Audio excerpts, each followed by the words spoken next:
Bismillahirrahmanirrahim. Insyaallah kita akan membahas materi keempat dari Muqarrar Matematika 3 Idadi, yaitu materi geometri dasar. Nah, sebelum masuk ke materinya, kita belajar dulu istilah-istilah dasar yang akan dipakai di bab geometri ini. Pertama, kita ada berbagai macam garis, ada 3 macam garis. Pertama, garis antara 2 titik. Di sini ada titik A, titik B. Jadi garis ini dia mulai dari sini dan berhenti di titik ini. Nah, garis yang seperti ini dinamakan sebagai al-qit'ah al-mustaqimah. Al-qit'ah al-mustaqimah atau yang sering disebut dalam bahasa Indonesia sebagai ruas garis. Dalam bahasa Inggris disebut sebagai segmen.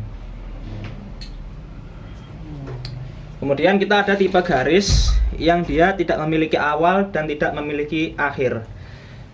Ya, jadi garis ini dia itu lanjut ke kiri dan juga lanjut ke arah kanan.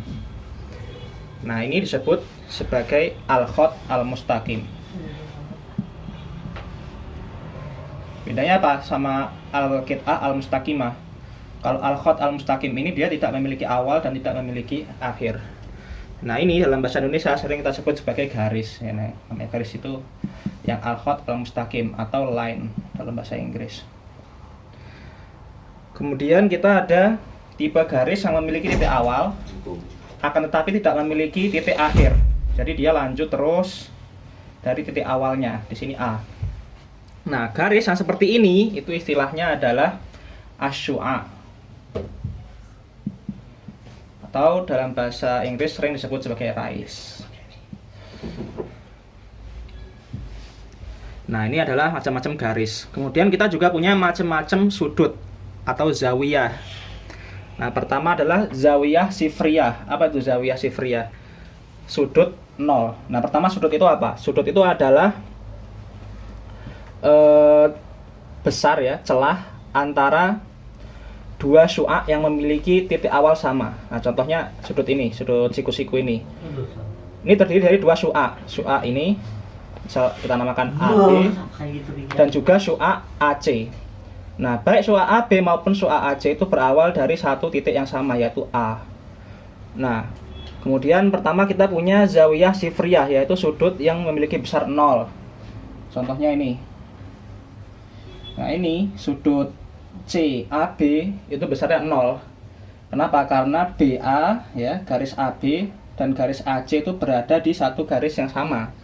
Sehingga ya nggak ada celahnya, dia benar-benar berhimpitan 0 itu. Nggak ada bukaannya. Nah, kemudian kita punya sudut yang besarnya di bawah 90 derajat. Ini namanya sudut lancip. Kalau bahasa Arabnya apa? Az-zawiyah al-haddah. Kemudian kita punya sudut yang besarnya pas 90 derajat. Ini namanya az-zawiyah al-qaimah. Kemudian sudut yang lebih besar dari 90 derajat tapi masih lebih kecil dari 180. Lebih besar dari 90, lebih kecil dari 180. Ini namanya adalah sudut tumpul atau sering disebut dalam bahasa Arab sebagai az-zawiyah al-munfarijah. Kemudian kita punya sudut yang pas 180 derajat. Nah, ini disebut sebagai az-zawiyah al-mustaqimah. Dibilang al-mustaqimah karena dia lurus gitu ya. Garisnya lurus. Kemudian kita punya sudut yang lebih besar dari 180 derajat. Kemudian lebih kecil dari 360. Nah, contohnya di sini. Jadi dia itu lawan dari sudut lancip. Ini kan lancip nih. Nah, lawan dari sudut lancip ini namanya adalah sudut refleks atau disebut dalam bahasa Arab sebagai az-zawiyah al-munakisah. Udah belum?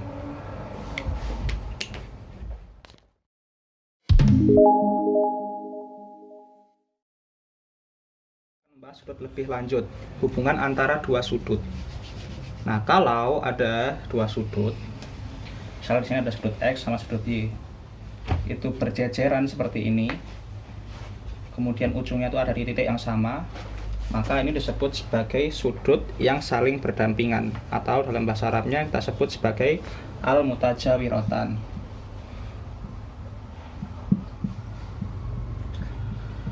Nah, sudut al-mutajawiratan ini kalau ketika kita jumlahkan besarnya, misal di sini ya, X sama Y, itu besarnya pas 90 derajat, itu disebut sebagai sudut berpenyiku atau sudut berkomplemen.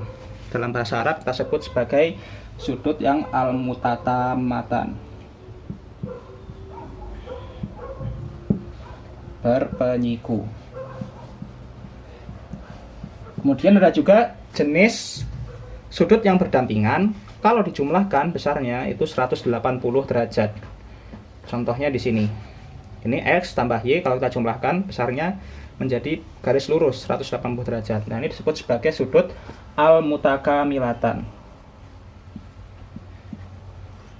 Atau dalam bahasa Indonesia sering kita sebut sebagai sudut berpelurus atau bersuplemen. Nah, sekarang ada juga sudut yang dia tidak berdampingan, tidak berjajaran, akan tapi bertolak belakang. Contoh X dan Y di sini. Dia memiliki satu titik yang sama, akan tapi dia berlawanan arah. Nah, ini disebut dalam bahasa Arab sebagai al-mutaqabilatan birro'si. Al-mutaqabilatan birro'si. Atau dalam bahasa Indonesia kita sebut sebagai sudut yang bertolak belakang. Kemudian satu istilah lagi, ketika dua sudut yang berdampingan itu sama besarnya, contohnya di sini, maka garis yang membagi antara dua sudut ini disebut sebagai mansof az-zawiyah, atau pembagi dari sudut, yang membagi sudut besar ini menjadi dua sudut lebih kecil yang sama besarnya. Nah, itu sering disimbolkan dengan titik ini. Ini tandanya sudut ini dengan sudut ini besarnya sama. Dah belum?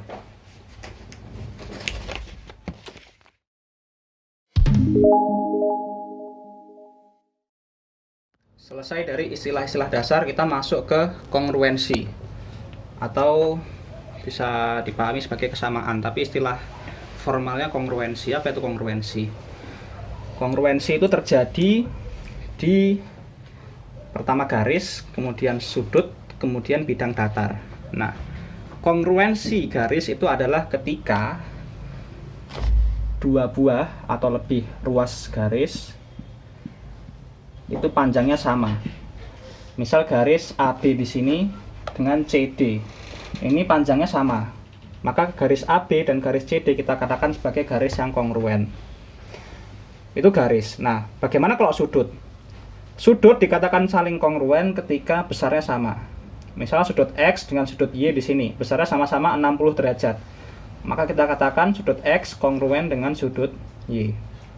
Nah, kalau berbicara bidang datar yang kongruen, maka syaratnya adalah pertama dia harus sama dulu. Maksudnya segi 4 dengan segi 4, segitiga dengan segitiga. Nggak mungkin segitiga kongruen dengan segi 4. Nah, kalau sudah sama jumlah sisinya, kemudian panjang dari sisi itu sama. Panjang dari sisi yang senilai atau kiasnya ya. Jadi kiasnya kita kiaskan garis AB di sini dengan garis CD di sini. Kemudian garis EF dengan garis GH. Nah, EF dengan GH sama, CD dengan AB sama, AE dengan DH sama, BF dengan CG sama. Itu syarat pertama, harus sama semua sisinya. Kemudian semua besar sudutnya harus sama. Nah, kalau di sini semuanya 90 derajat, 90 derajat. Di sini juga 90 derajat, 90 derajat. 90, 90, 90, 90. Atau kita lihat contoh di segitiga ini. Nah, di segitiga ini kalau mau kita jadikan kongruen, maka sisi ini harus sama dengan ini, sisi ini harus sama dengan ini, dan sisi ini harus sama dengan sisi ini. Kemudian sudut ini harus sama dengan sudut ini. Sudut ini harus sama dengan sudut ini, dan sudut ini harus sama dengan sudut ini. Maka kita katakan kedua segitiga ini adalah segitiga yang kongruen. Dahulu.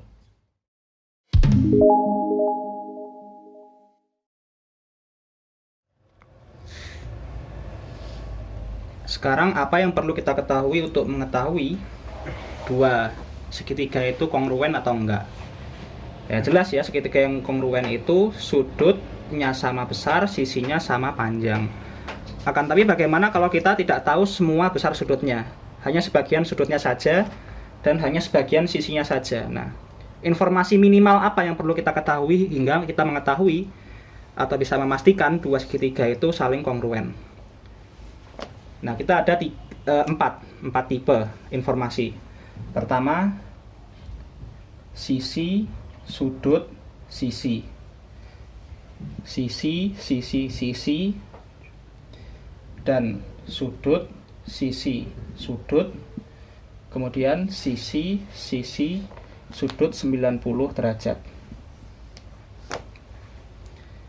Nah, kalau kita bisa memastikan suatu segitiga atau dua segitiga itu memiliki dua sisi yang sama dan sudut di antara dua sisi itu besarnya sama, maka kita bisa memastikan bahwa segitiga itu kongruen. Walaupun kita tidak mengetahui dua sudut lainnya dan panjang sisi yang lainnya. Akan tapi kalau kita tahu bahwa sisi ini dan sisi ini sama panjang, sisi ini dan sisi ini sama panjang, dan sudut ini sama besarnya, maka kita bisa pastikan sudut ini pasti sama dengan sudut ini pasti dengan sudut ini, dan sisi ini sama panjang dengan sisi ini. Kalian bisa coba sendiri nanti bikin di rumah. Itu pasti. Atau kita tahu bahwa sisinya sama semua, seperti contoh di sini. Nah, itu pasti juga segitiganya pasti kongruen. Nggak mungkin sudutnya berbeda, sudutnya pasti sama. Atau kita mengetahui dua sudut itu sama besarnya, kemudian sisi di antara dua sudut itu sama panjangnya, maka bisa kita pastikan dua sisi yang lain itu sama panjang dan sudut yang tersisa itu pasti sama besarnya. Dan kasus terakhir, kalau kita tahu bahwa dua sisi itu sama panjang dan ada sudut siku-siku di pojoknya, maka kita bisa pastikan sudut di sini sama besarnya dan sisi ini pasti juga sama panjangnya. Kemudian sudut di atasnya juga pasti sama besarnya. Jadi ada 2 tambah 2, 4 informasi minimal. Kita singkat sebagai SAS, SSS, ASA, dan SSA 90 derajat.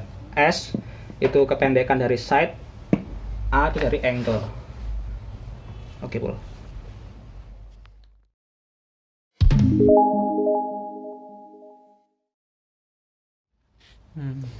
Nah, kemudian kapan dua segitiga itu tidak kongruen? Pertama, ketika sudutnya sama besar. Sudut ini sama besarnya sedang sudut ini. Sudut ini sama besarnya dengan sudut ini, kemudian sudut ini sama besarnya dengan sudut ini. Kita tulis sebagai angle. 3 sudut yang sama besar. Nah, walaupun semua sudutnya sama besar, kita lihat segitiga ini tidak kongruen dengan segitiga ini. Kenapa? Karena sisinya tidak sama panjang. Ini tidak sama dengan ini tidak sama dengan ini, dan ini tidak sama dengan ini. Maka ini bukan dua segitiga yang kongruen. Kemudian sisi sudut. Nah, di sini kita punya dua sisi yang sama. Sisi ini dengan sisi ini, kemudian sisi ini dengan sisi ini. Sudutnya kemudian di sini juga sama besar. Akan tapi kita lihat sisi di bawah ini nggak sama panjangnya. Di sini lebih pendek daripada di sini. Kemudian sudut ini lebih besar daripada sudut ini. Maka segitiga ini yang sisi sudutnya sama besar tidak kongruen. Maka SSA ini hanya berlaku ketika sudutnya 90 derajat. Kalau sudutnya ini bukan 90 derajat, maka tidak kongruen. Sudah, Bu.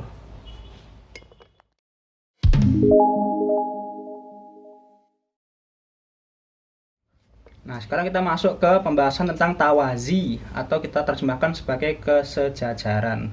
Kapan dua garis kita sebut sebagai garis yang sejajar? Ketika dua garis ini, misal garis AB dan garis CD, jika kita panjangkan sampai tidak terbatas, dua garis ini tidak akan berpotongan. Jadi AB kita teruskan ke sana, CD kita teruskan, itu nggak mungkin berpotongan. Maka garis yang berpotongan, misal di sini ya, yang bentuknya seperti ini.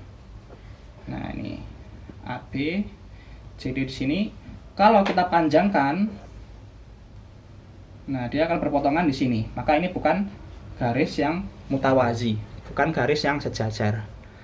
Nah, garis yang sejajar ini dia punya beberapa interaksi unik. Misalnya kalau kita potong dia dengan suatu garis di sini, maka kita mempunyai 8 sudut. 4 di atas di sini, sudut A, B, C, D, dan 4 sudut di bawah, E, F, G, H. Nah, sudut-sudut ini memiliki beberapa interaksi ya. Pertama, kalau kalian perhatikan, sudut B sama besarnya dengan sudut F.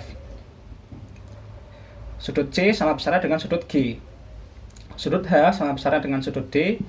Dan sudut A sama besarnya dengan sudut E.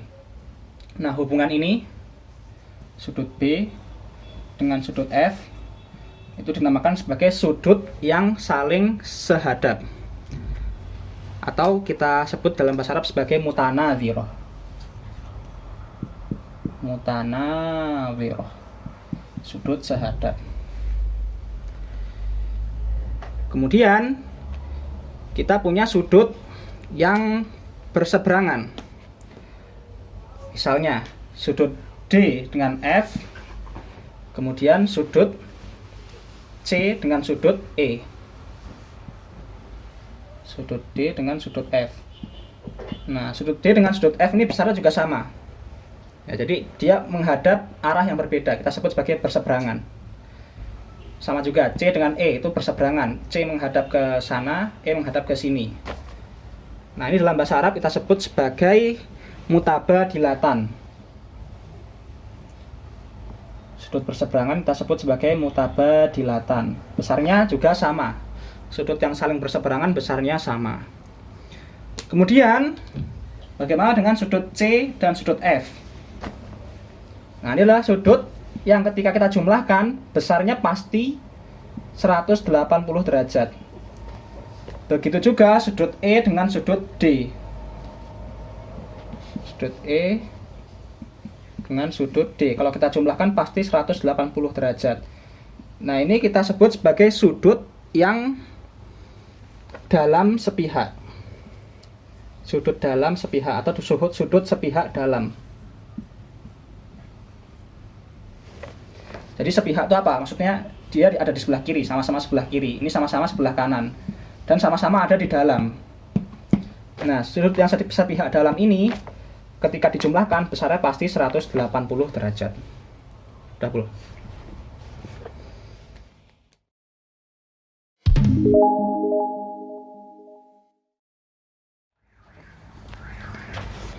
Nah, sekarang kita punya satu istilah baru, yaitu amudi.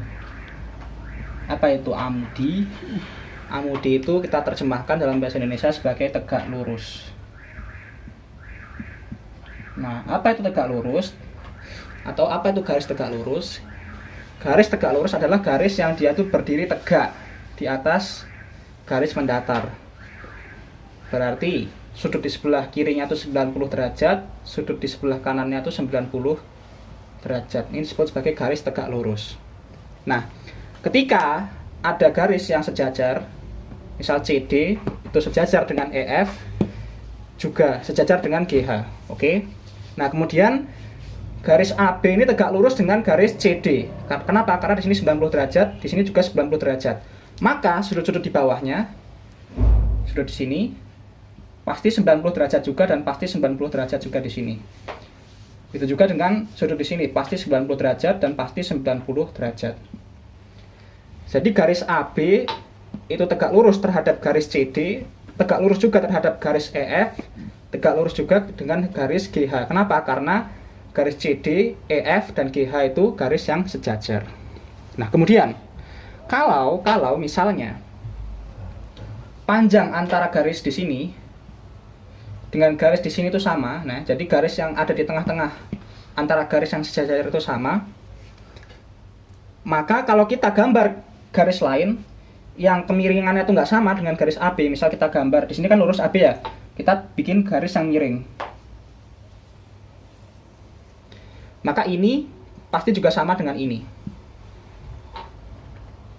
Atau seperti ini. Maka bagian tengah ini pasti juga sama dengan bagian tengah ini. Pokoknya kalau ada satu bagian yang sama, satu garis yang sama, kemudian kita gambar garis-garis lain yang kemiringannya berbeda, panjang bagian tengahnya ini pasti sama. Selama syaratnya garis-garis yang mendatar itu sejajar. Pas banget.